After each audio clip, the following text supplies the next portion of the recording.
৮৬,৭০০ টাকা A, B O C এর মধ্যে এমনভাবে ভাগ করা হলো যাতে এ ১ টাকা পেলে বি ৯০ পয়সা পায় এবং বি ১ টাকা পেলে সি ১১০ পয়সা পায়। ঠিক আছে, বি এর অর্থের পরিমাণ কত টাকা?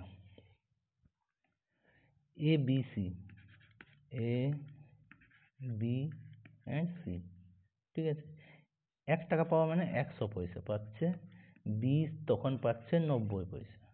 ঠিক আছে, এবং বলছে বি ১ টাকা পেলে, বি যদি ১০০ পয়সা পায়, ১ টাকা সমান ১০০ পয়সা লিখছি, ১১০ পয়সা পাচ্ছে সি, তাহলে সেম ৯০ হবে, এই দিকটাতেও ১০০ হবে। ঠিক আছে, গুণ করে দিই, কত পাচ্ছি? ১০,০০০ পয়সা,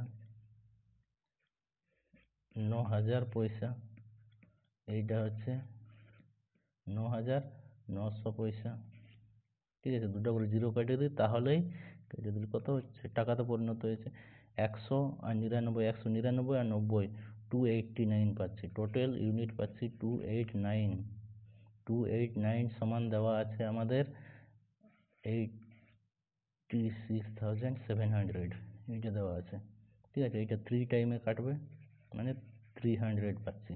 ঠিক আছে, আমাদেরকে জিজ্ঞেস করেছে যে বি এর অর্থের পরিমাণ কত, তাহলে এটার সাথে বি এর অর্থের পরিমাণ ৯০, গুণ করে দেবো, ৩ নং ২৭ আর ৩টে জিরো।